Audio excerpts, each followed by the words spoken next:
누가복음 5장 1절부터 11절까지의 말씀입니다. 제가 가진 성경 신약성경 95페이지에 있습니다. 누가복음 5장 1절부터 11절까지의 말씀입니다. 우리 한 목소리로 같이 읽어보겠습니다. 자, 준비되셨죠? 네, 같이 읽습니다.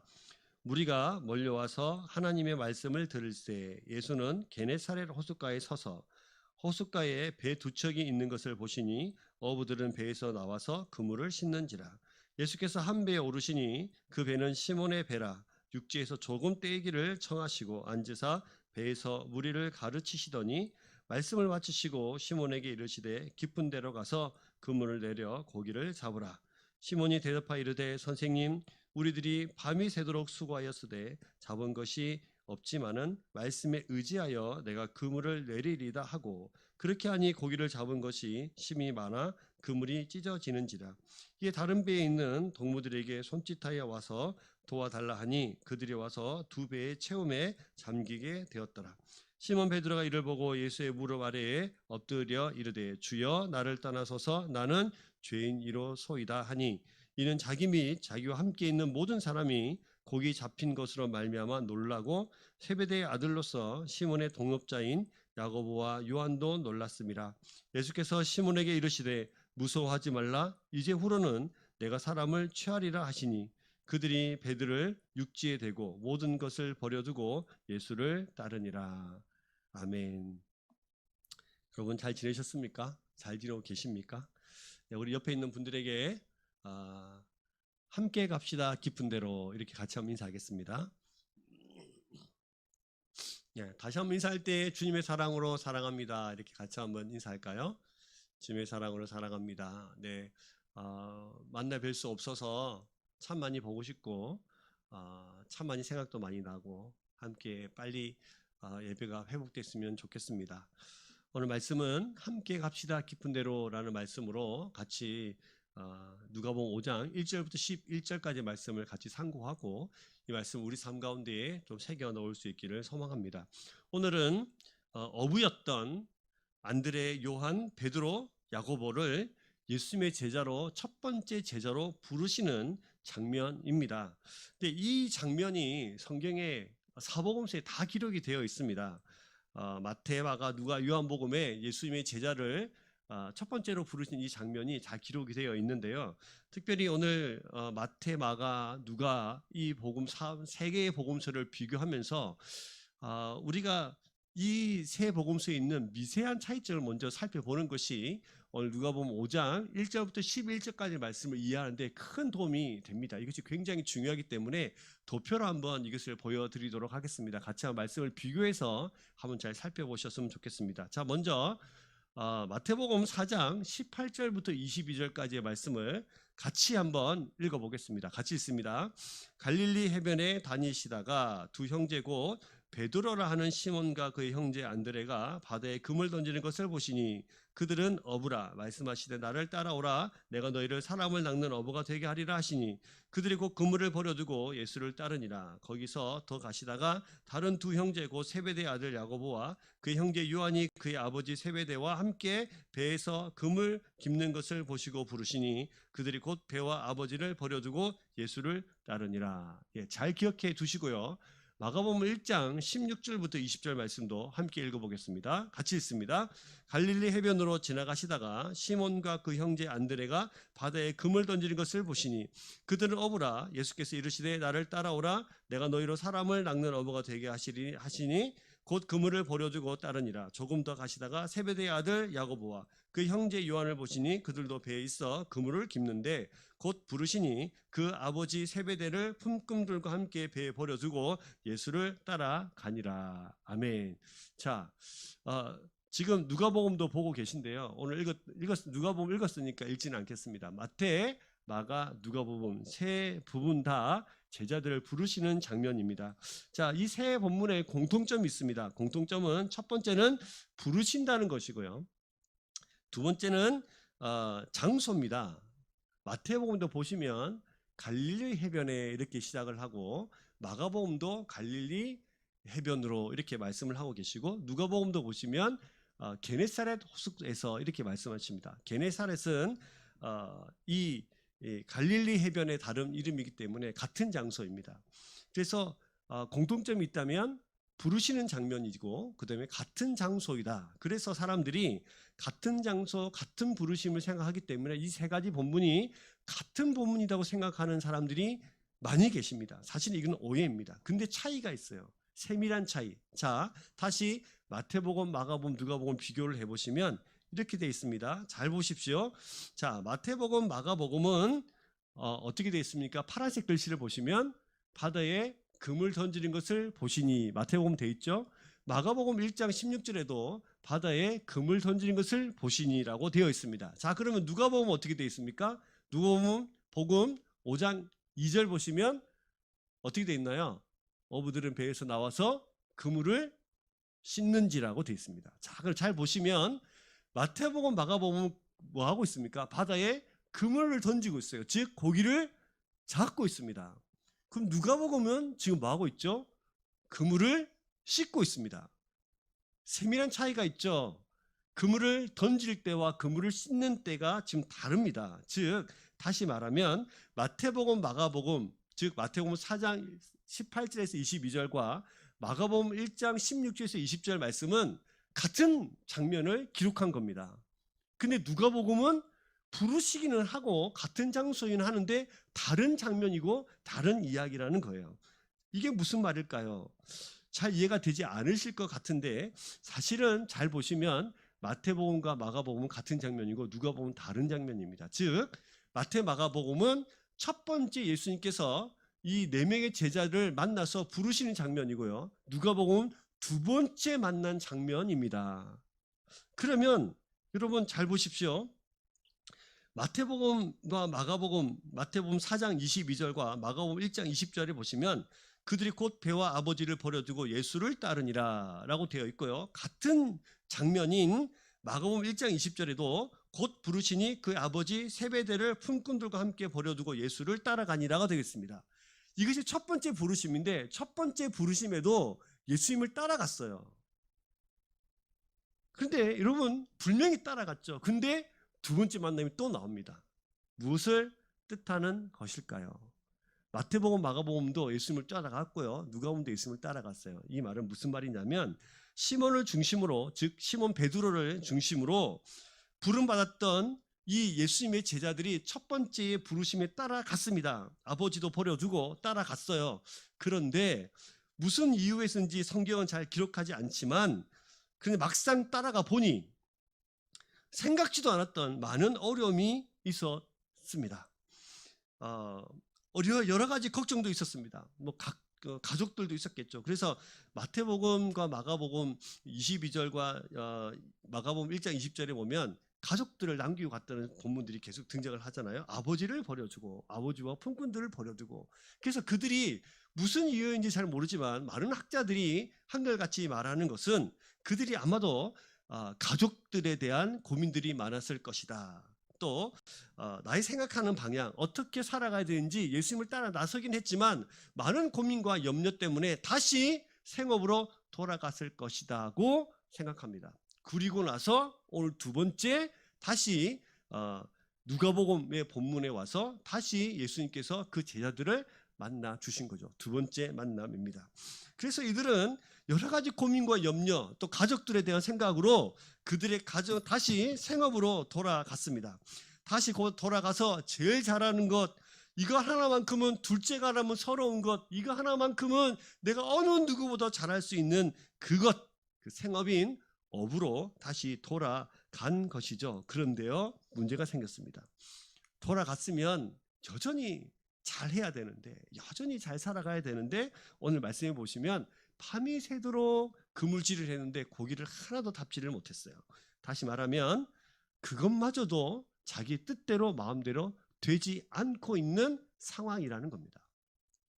텅 빈 배, 밤새 고기를 잡았지만 실패하고 험한 이른 아침, 절망스러운 순간이죠. 밤이 새도록요. 그물을 씻고 있는 그들의 마음은 텅 빈 배만큼이나 많이 공허하고 허무했을 것 같습니다. 밤이 새도록 그물을 내렸습니다. 온 힘을 다해 그물을 내렸습니다. 자기가 가진 모든 생각과 경험과 지식과 또 직경까지 다 사용해 가면서 그 갈릴리 바다에서 평생을 살아온 이들은 그들의 모든 것을 사용해서 그물을 내렸는데 밤이 새도록 단 한 마리도 잡지 못했다는 것이죠. 근데 여러분, 중요한 것은 예수님을 첫 번째 부르심에 따라갔습니다만 다시 어떤 이유에서인지 다시 돌아가서 생업에 있고 그곳에서도 실패하고 좌절하고 경험하고 낙심하고 모든 것이 텅 비어버린 그들의 삶 가운데에 예수님께서 찾아와 주셨다는 거예요. 여러분, 여기서 우리가 사실 소망을 하나 발견합니다. 왜요?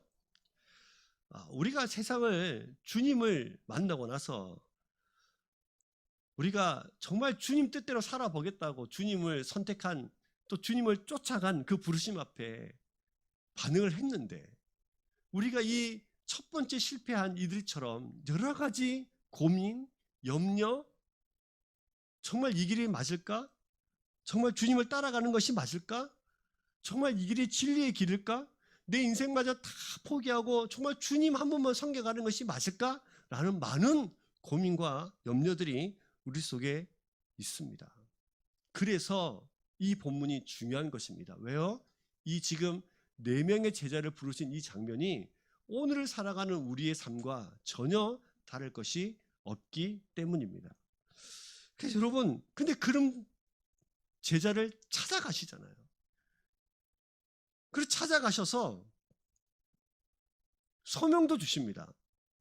아까 도표를 다시 한번 보여드리면 마태복음도 보시면 19절, 4장 19절 보시면 나를 따라오라, 너희를 사람을 낚는 어부가 되게 하리라 라고 첫 번째 부르심에서 비전을 주십니다. 같은 본문인 마가복음 1장 16절 20절 말씀에도 보시면, 특별히 17절 말씀을 보시면 예수께서 이르시되 나를 따라오라, 내가 너희로 뭐가 낚는? 사람을 낚는 어부가 되게 하리라 하면서 같이 말씀하시잖아요. 첫 번째 실패예요. 근데 여러분, 누가복음 5장에도 보시면 10절 보시면 예수께서 시몬에게 이르시되 무서워하지 말라, 이제후로는 내가 사람을 취하리라 하시니 하면서 두 번째 만나면 장면에도 여전히 하나님께서 이 제자들을 향한 마음을 포기하지 않으시고 사람을 낚는 어부로 여전히 그들에게 똑같은 소명과 비전을 주고 계시다는 거예요.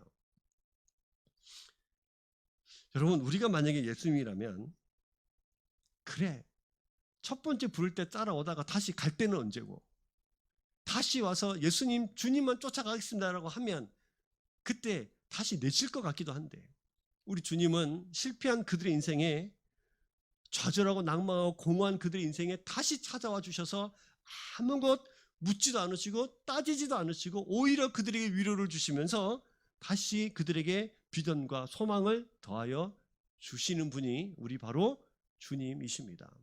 그래서 우리가 이 본문에 소망을 찾는 거예요. 여전히 실패하지만, 여전히 우리는 낙심도 잘하지만, 여전히 주님을 따라가면서 고민도 되고 의심도 하고 그 길을 따라가는 것이 힘도 들고 어렵기도 하고, 정말 그 길이 맞을까? 정말 진리의 길일까? 주님 쫓아가는 이 길이 맞을까? 어리석은 길이 아닐까? 수없이 많은 염려와 고민과 생각으로 주님을 따라가는 척하고 때로는 따라가지 않을 때도 있고 때로는 돌아설 때도 있고, 다시 이 제자들처럼 생업의 길에 뛰어들어서 그곳에 그렇게 잘 살아보려고 발버둥 칠 때도 있습니다만, 주님은 그런 우리를 선택하셨고 포기하지 않으십니다. 놀라운 것은 하나님의 선택은 영원합니다. 우리를 끝까지 이끌고 가십니다. 때로는 좌절하고 쓰러져도 우리를 이끌고 가십니다. 이것을 칼빈은 성도의 견인이라고 했습니다. 사랑하는 여러분, 저와 여러분들의 2021년의 인생도 하나님께서 이렇게 좋으신 하나님께서 우리를 이끌고 가고 계심을 믿으시길 주의 이름으로 축복합니다. 우리 옆에 있는 분들이 같이 한번 축복하면서 저를 따라 해보실까요? 하나님은 당신을 포기하지 않으십니다. 할렐루야. 네, 그 말씀에 우리가 얼마나 큰 위로가 되고 소망이 되는지 모르겠습니다. 여러분, 다시 이제 우리 말씀 속으로 한번 들어가 볼까요? 오늘 이 말씀이 선포되고 있는 그곳은 게네사렛 호숫가라고 오늘 본문에는 되어 있습니다. 그곳에서 많은 무리들에게 말씀을 가르치고 계셨죠. 5장 1절에 보시면 무리가 몰려와서 하나님의 말씀을 들을새 예수는 게네사렛 호숫가에 서서라고 말씀하고 있습니다. 그래서 보시면 무리가 몰려왔습니다. 근데 그곳에서 하나님의 말씀을 들려주고 계십니다. 그곳이 바로 게네사렛 호숫가라고 되어 있습니다. 이 게네사렛 호숫가는 그 당시 사람들이 때로는 디베라라고 불렀고 가장 흔하게는 갈릴리 바다라고 불렀습니다. 디베라는 로마식 발음이고 또 갈릴리 바다는 그들의 관습으로 부른 이름이죠. 이 호수는 구약 때에는 기네렛 또는 기네룻이라고 불렸고요. 신약에 와서는 갈릴리 또 혹은 로마식 이름으로 디베라 이렇게 불렸습니다. 사실은 호수입니다. 근데 호수인데 길이가 약 20km. 사진을 하나 보여드리겠습니다. 길이가 약 20km. 그리고 넓이가 약 13km에서 어마어마하게 큰 호수입니다. 여러분들이 보고 계시는 지금 저 사진이 이 갈릴리 호수, 게네사렛 호수, 갈릴리 바다, 디베라 바다라고 불리는 바로 그곳입니다. 깊은 곳은 수심이 60m나 된다고 해요. 그래서 커도 너무 커서 이곳을 호수라 부르지 않고 바다라고 부릅니다. 성경 이곳저곳에 보시면 이곳을 바다라고 부르는 장면이 여러 가지 등장을 하죠. 게네사렛 호수와 이 주변은 물이 청정하고 공기도 맑았습니다. 다른 사진을 보여주겠습니다. 동쪽으로는 높은 산이 솟아 있고요. 서북쪽으로는 평야가 펼쳐져 있습니다. 유대인들은 하나님께서 7개의 바다를 창조하셨으나 그 중에서 오직 게네사렛 호수만 하나만 선택하셨다라고 그런 전설과 속담이 나올 만큼 아름다운 호수로 정평이 나 있습니다. 이곳에는 쌀, 대추, 야자, 사탕수수, 모카와 같은 그들이 생산되고 석류나무, 쪽나무, 포도나무, 무화과 같은 그 풍성한 열매들도 많이 있습니다. 그리고 이 호수에서는 물고기가 많이 잡혀서 멀리 스페인까지 소금에 절여서 수출을 했다고 합니다. 그래서 그러다 보니까 이 당시 이 호수 주변에는 우리가 성경에 여러 가지 지명이 등장하는데 가버나움, 고라신, 막달라, 디베라 등 많은 도시들이 모여 있었고 많은 사람들이 모여 살고 있었습니다. 이 호수 서편과 북편 지역을 이제 갈릴리 지역이라고 부르는데 이 지역에는 우리가 여러 혈통들이 섞여 살고 있었습니다. 유대인들, 그리고 외국인들, 그리고 로마에서 파견된 군인들이 섞여 살면서 여러 가지 혈통이 막 섞여 살고 있었어요. 그래서 남부 지방 사람들이 이 갈릴리 지방 사람들을 상당히 무시했습니다. 그래서 원래 좀 멸시를 받는 사람들 또 천대를 받는 사람들이 예수님을 잘 쫓아다녔습니다. 남쪽 지방 사람들은 예수님을 많이 배척했고 또 북쪽 서쪽에 있는 갈릴리 지역 사람들은 예수님을 많이 따랐습니다. 그래서 오늘 말씀에도 보시면 무리가 몰려와서라고 되어 있는데 그래서 많은 사람들이 북쪽 서쪽에 있는 사람들이 지금 예수님을 따르기를 시작했고 그런 이유 때문에 오늘 예수님이 이들과 함께 모여서 이곳에서 말씀을 전하고 계십니다. 특별히 오늘 말씀해 보시면 무리가 몰려와서 뭐를 듣고 있습니까? 1절 보시면 무리가 몰려와서 뭐를 듣고 있어요? 하나님의 말씀을 듣고 있습니다. 근데 여러분 잘 보십시오. 이분은 예수님이잖아요. 근데 예수님에서 나오는 말씀을 누가는 뭐라고 정의했습니까? 하나님의 말씀이라고 정의를 했어요. 누가복음에서 이 부분은 상당히 중요합니다. 예수님의 입으로부터 흘러나오는 이 말씀을 하나님의 말씀이라고 선포하는 것은 이 예수님의 권위가 하나님의 뜻이고 예수님이 곧 하나님의 뜻이면서 그리고 하나님의 권위를 강조하고 있는 거예요. 그래서 지금 예수님 입으로 나오는 이 말씀이 사람의 말이 아니라 누구의 말이에요? 하나님의 말이에요. 그러니까 예수님은 곧 누구십니까? 하나님이라는 뜻입니다.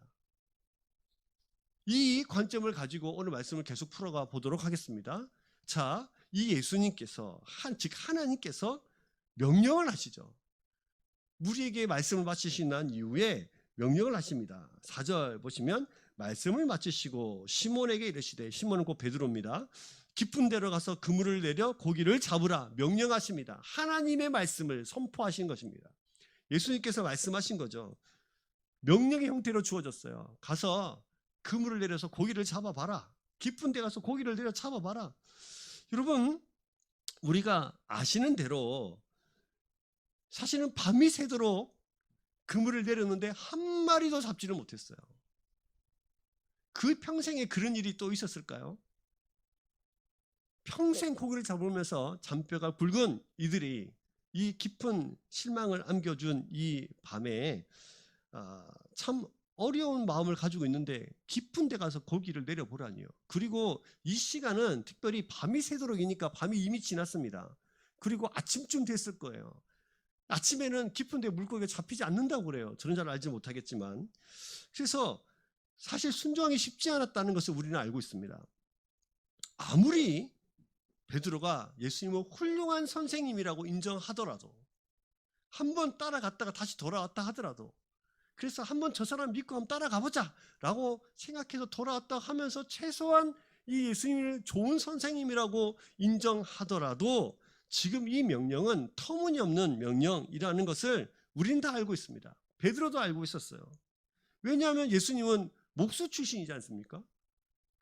그래서 최소한 이 호수에서 물고기 잡는 일만큼은 어느 누구도 이 제자들에게, 특별히 베드로에게, 시몬에게 말할 수 없어요. 왜냐하면 이 사람이 이 부분에서 가장 전문가이기 때문이에요.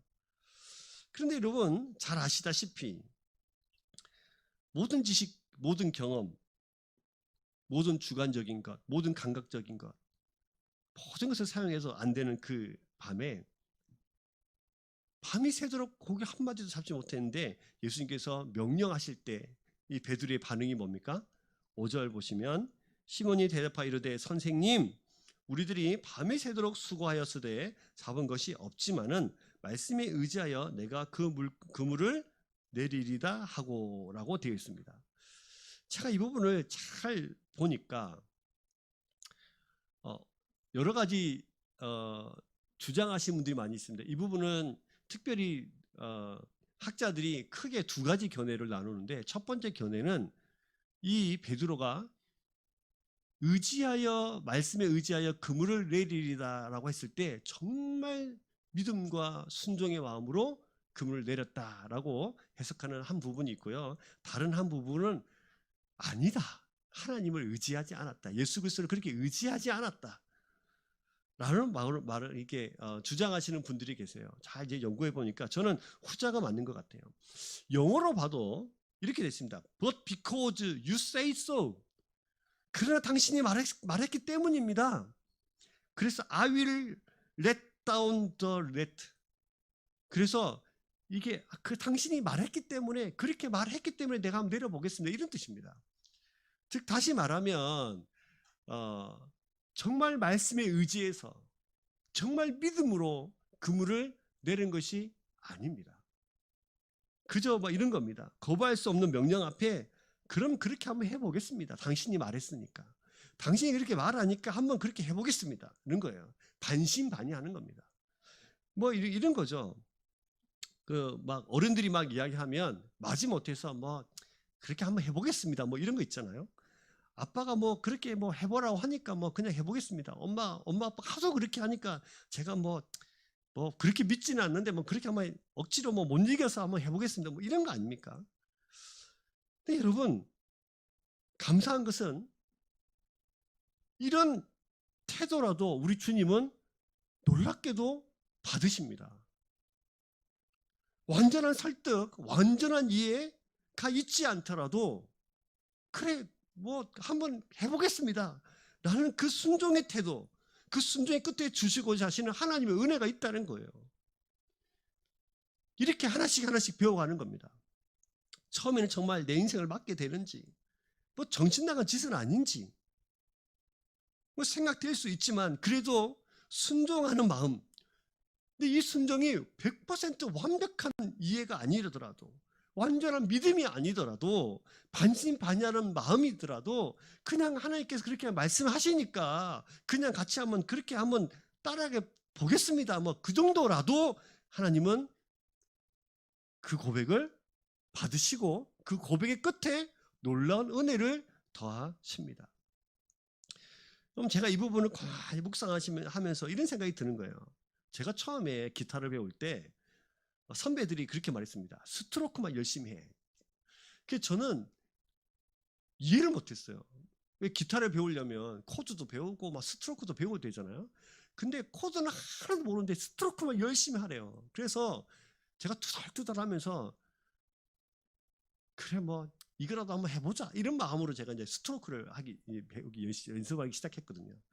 근데 심심하면 이게 스트로크 막 이게 연습을 하는 거예요. 그러니까 제가 저희 집 아이들한테 기타를 가르칠 때도 처음부터 코드를 가르치지 않았어요. 스트로크만 열심히 해라 처음에. 근데 나중에 스트로크가 아주 숙달되고 습관이 되고 나서 나도 모르는 사이에 박자에 맞춰서 똑같은 박자로 기타를 스트로크를 하고 나서 기타 코드를 배웠을 때 스트로크는 신경 쓰지 않고 기타 코드만 신경 쓰고 있는 거예요. 기타를 잘 배울 수 있는 방법입니다. 근데 그때는 몰랐어요. 그냥 그러나 그렇게 해본 거예요. 그런 거예요. 그냥 잘 알지 못하지만 이 인생 끝이 어떻게 될지 잘 알지 못하지만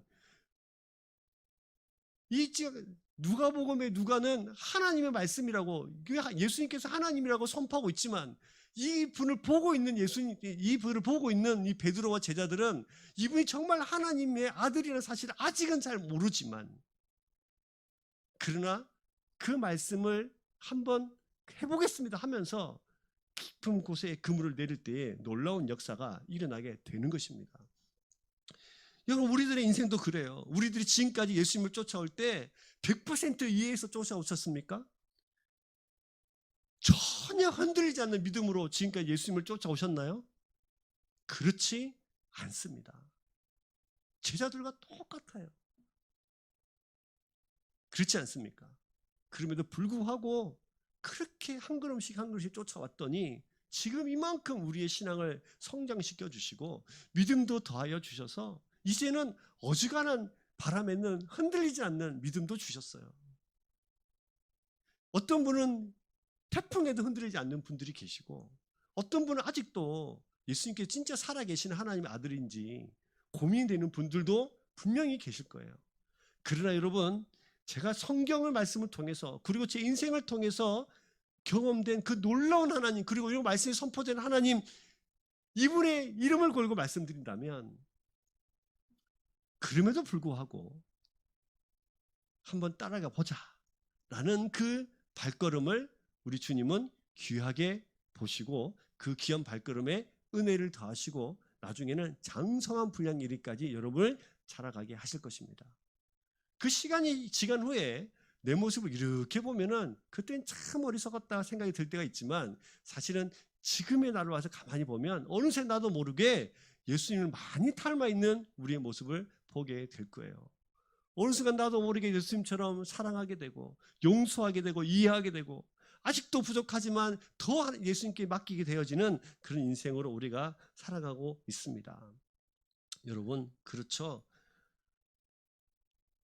어떤 사람들이 이렇게 말해요. 이 부분을 참 묵상하면서 깊은 곳에 그물을 던지라고 했을 때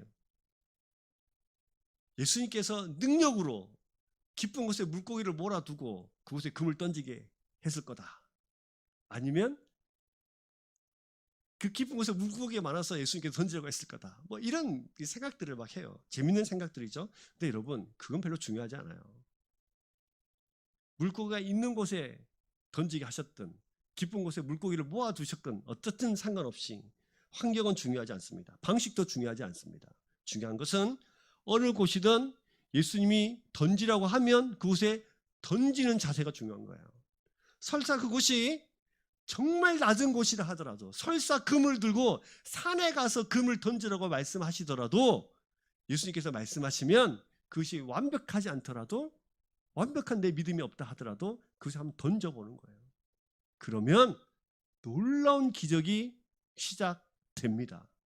2021년 여러분의 삶 가운데 이 놀라운 기적이 여러분의 기적이 되기를 소망합니다. 우리 모두의 기적이 되기를 소망합니다. 그렇게 한번 살아보는 것입니다. 자, 이후의 말씀이 어떻게 되나요? 그래서 한번 내려봅니다. 그래서 깊은 곳에 한번 내려봤습니다. 밤이 새도록 한 마디도 잡지 못했습니다. 여전히 그곳에 똑같이 그물을 밤새 내렸을 것입니다. 근데 그곳에 다시 그물을 내렸습니다. 어떻게 됐나요? 네, 너무 많이 잡았죠. 너무 많이 잡아서 그물이 찢어질 만큼 됐습니다. 그리고 이것을 건져 오르는데 너무 힘이 들어서 동무들에게 손짓을 합니다. 와서 도와달라. 와서 우리 좀 도와달라. 그래서 그물을 도와가지고 이 배에 올리니까 배가 너무 무거워서 물에 잠기게 될 만큼 가장 많이 놀라운 기적 같은 일들을 경험하게 된 것입니다. 성도 여러분, 무슨 말일까요? 도대체 무슨 말일까요? 베드로의 상식과 경험과 감을 뛰어넘는, 지금까지 숱하게 평생을 잔뼈가 굵은 이곳에서 그렇게 고기를 잡았습니다만 이렇게 많이 잡아온 적이 없는 거예요. 그래서 그들은 놀랐습니다. 오늘 말씀에도 보시면 10절 보시면 세베대의 아들로서 시몬의 동업자인 야고보와 요한도 놀랐습니다 라고 되어 있어요. 놀랐어요. 놀랍게 놀랐어요. 그런 거예요. 여러분, 여기서 우리는 우리 자신의 지식이나 경험을 포기하고 전적으로 예수님 말씀에 순종할 때 놀라운 경험을 할 수 있다는 사실도 우리에게 보여주긴 합니다. 여러분, 무엇보다 우리의 일이나 직장이나 전공 부자에 있어서 누구 못지않은 우리가 자존심을 가지고 있잖아요. 이것은 누가 뭐래도 이건 내가 하는 게 맞아. 그런데 지금 예수님께서 우리에게 보여주시는 이 장면은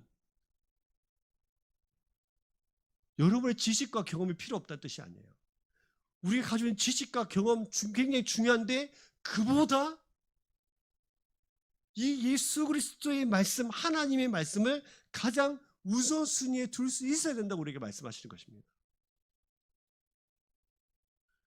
내 경험도 주님 말씀 앞에 내려놓을 수 있어야 하고 내 생각도 우리 주님 말씀 앞에 내려놓을 수 있을 때 이 놀라운 기적 같은 일들이 우리 삶 가운데 벌어진다는 거예요. 이 기적은 한 번만 일어나는 것이 아니라 날마다 우리가 그런 삶을 살아갈 때 우리 삶 가운데 날마다 일어나는 놀라운 하나님의 섭리입니다. 여러분, 그렇게 우리가 믿음으로 고백하며 살아가야 되는 줄 믿습니다.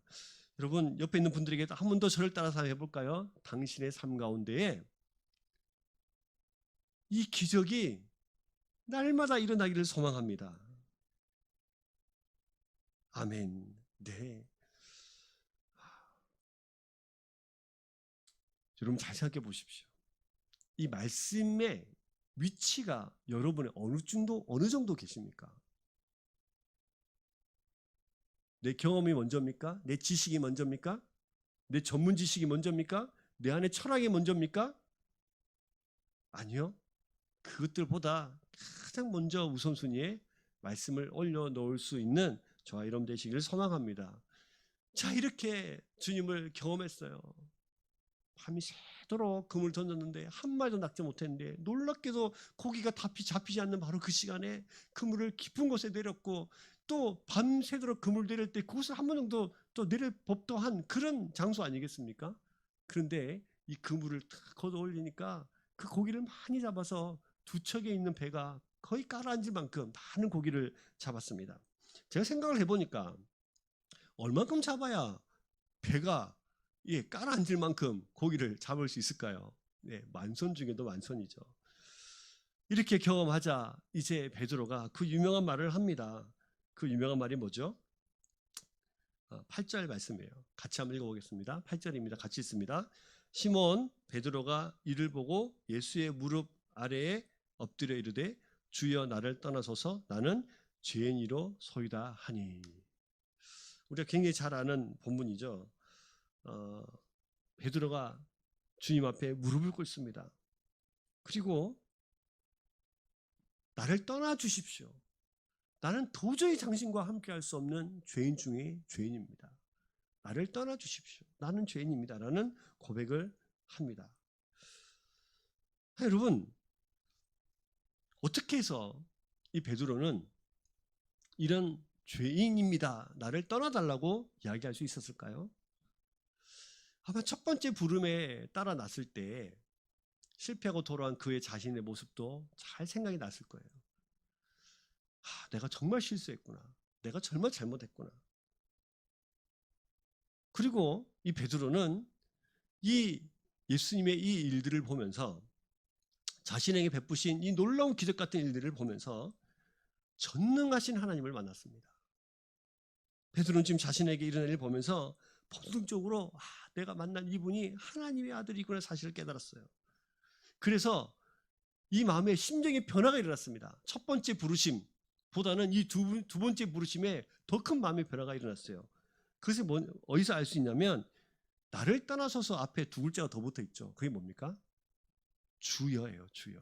그런데 처음에 이 베드로는 예수님을 뭐라고 불렀을까요? 그렇죠. 5절 보시면 시몬이 대답하여 이르되 선생님 이렇게 불렀어요. 근데 8절에 와서 5절과 8절 사이에 무슨 일이 벌어졌습니까? 물고기 잡는 일이에요. 이 물고기 잡는 일을 거치고 나서 그의 고백이 바뀌었습니다. 선생님에서 뭘로 바뀌었어요? 주여라고 바뀌었죠. 주여 아시죠? 이 호칭은 당시 신앙적으로 오직 하나님께만 붙일 수 있는 단어입니다. 주여! 이제 시몬 베드로가 이런 첫 번째 부르심과 실패와 또 이 놀라운 물고기를 잡는 일들을 경험하면서 그의 신앙이 변화된 거예요. 그래서 즉 예수님은 단순히 인간이 아니라 하나님이십니다. 그리고 드디어 누가복음의 고백처럼 예수님의 입에서 나오는 이 말씀이 하나님의 말씀이라는 사실을 인식하기 시작한 것이죠. 그래서 하나님 그 앞에, 예수님 앞에 두려워 떨면서 주여 나를 떠나소서라고 고백한 겁니다. 그리고 여러분, 또 다른 이유 하나는 주여 나를 떠나소서 나를 죄인입니다 라고 말했던 그 이유 하나는, 어느 누구나 그 하나님, 그 영광스러운 하나님 앞에 설 때에 그 밝고 강렬한 거룩한 빛 앞에서 비로소 자신이 진짜 보잘것없는 죄인의 사실을 깨닫기 때문이에요. 성경에 많은 사람들이 그랬어요. 예수님 앞에 설 때에, 하나님, 구약에는 하나님 앞에 설 때, 신약에는 예수님 앞에 설 때에, 현재를 살아가는 우리들에게는 그 성령이 하나님께서 우리에게 강력한 임재를 통하여서 우리가 하나님 앞에 나를 세워놓을 때 우리는 다 같이 고백했습니다. 뭐라고요? 나는 죄인입니다.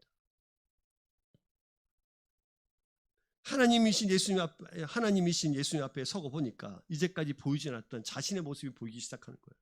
참 놀랐죠? 하나님 앞에 서면 놀랍게 자신들의 모습이 보여요.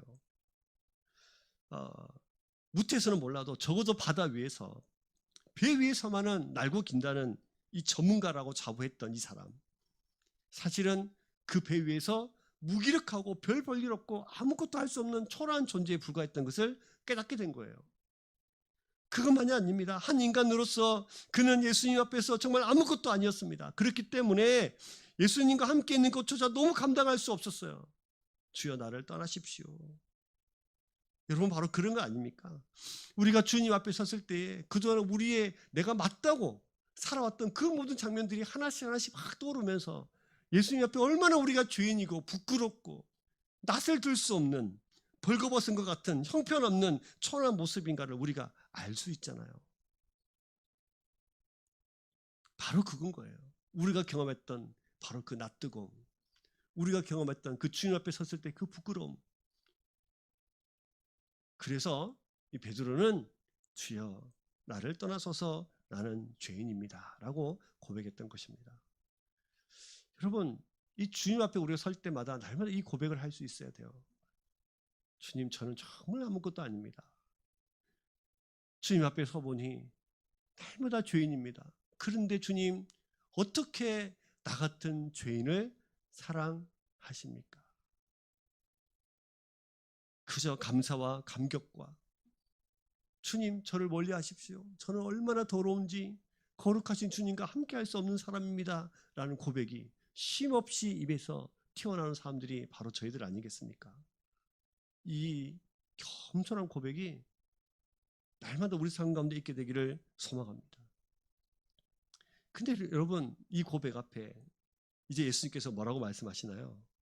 10절 보시면 세베대 아들로서 시몬의 동역자인 야고보와 요한도 놀랐습니다. 예수께서 시몬에게 이르시되 뭐라고요? 무서워하지 마라. 이제 후로는 내가 사람을 취하리라 하시니. 뭐를 주시죠? 비전을 주시잖아요. 소명을 주십니다. 야, 베드로야, 물고기 한번 많이 잡았다고 뭐 이러는데 아니야. 너는 더 큰, 너에게 가지고 있는 더 큰 계획이 있어 라고 말씀하시는 거죠. 온 우주적인 전 지구를 향한 하나님의 이름을 들고 구원의 이름 예수 그리스도의 이름을 들고 살아갈 기회를 그에게 주고 계시는 것입니다. 여러분, 소외당한 자의 친구가 되고 슬픈 자에게 위로가 되고 죽어가는 자에게 하나님의 생명을 호흡에 불어넣는 그 일에 지금 베드로를 부르고 계신 거죠. 또한 그의 제자들을 부르고 계시는 것입니다. 우리도 그렇죠, 여러분. 오늘 우리가 이 세상을 살아갈 때에 예수님께서 우리에게 부르십니다. 하나님의 자녀로. 그리고 그냥 그곳에서 눌러 살아가니 아니라 우리를 향하여서 주를 위해 살아갈 수 있는 놀라운 은혜를 주십니다. 그게 뭐죠? 여러분, 우리는 이것을 우리가 또 오후 예배 시간에 우리 소교리 문답을 통해서 잘 배웠잖아요. 사람이 제일 되는 목적이 무엇입니까? 하나님을 영화롭게 하고 영원토록 그를 즐거워하는 것입니다. 이렇게 사는 거예요. 지금 오늘날 우리에게 요구하시는 것은 그래, 네 직장, 가족 다 버리고 그냥 그렇게 복음만 들고 살아라는 뜻이 아니라 우리가 살아가는 그 삶의 현장 가운데서 우리의 삶의 목표가 하나님을 위해서, 영광을 위해서, 하나님의 즐거움을 위해서 살아갈 때에 그것이 바로 또 다른 깊은 데로 가라라는 주님의 명령이 되는 것입니다. 오늘도 우리는 이거면 되겠어? 이미 안 되는데 되겠어? 그러나 여러분, 오늘도 우리는 여전히 하나님께서 우리를 불러내셔서 우리에게 말씀하고 계십니다. 깊은 데로 가라. 깊은 데로 가라. 우리의 삶의 현장에서 하나님의 영광을 위해서 살아가는 바로 그것. 주님의 말씀을 가장 높은 가치에 두고 날마다 우리의 일상에서 하나님의 나라를 누리며 살아가는 사람들이 살아가는 삶의 방식. 그것이 바로 오늘날 우리에게 주시는 깊은 데로 가서 그물을 내리라는 주님의 명령인 줄 믿습니다. 그렇게 살 때에 이제 우리를 통해서 자연스럽게 하나님의 영광이 드러나고 하나님의 어떤 분인가를 세상이 깨닫게 됩니다. 그래서 우리를 오늘도 불러내고 계시는 것이죠. 그래서 오늘 말씀의 제목이 함께 갑시다. 어디로요? 깊은 데로. 이 깊은 데는 가서 모든 것을 포기하고 금을 내리는 뜻이 아닙니다. 갑시다. 함께 갑시다. 우리 삶의 현장에서 하나님의 영광을 위해서 살아드립시다. 삶의 현장에서 하나님을 즐거워하면서 그렇게 한번 살아보십시다. 이런 삶을 살아가면서 오늘도 우리에게 날마다 우리 삶을 놀라운 기적 같은 삶으로 인도해 가시는 그 놀라운 하나님의 은혜가 저와 여러분들의 삶 가운데 있게 되기를 주의 이름으로 축복합니다. 우리 옆에 있는 분들에게, 우리 가족들에게 다시 한번 저를 따라서 한번 함께 고백하고 격려해 보겠습니다. 함께 갑시다. 깊은 데로. 다시 해볼까요? 함께 갑시다. 깊은 데로. 네. 안 될 것 같습니까? 깊은 데로 가면 안 될 것 같습니까? 아니요. 밤이 맞도록 수고해서 아무것도 일어나지 않을 것 같지만 깊은 데로 가면 두 배가 가라앉을 만큼 한 번도 경험하지 못한 놀라운 열매를 거두게 될 것입니다. 이 놀라운 날마다 은혜가 저와 여러분 삶 가운데 있게 되기를 소망합니다.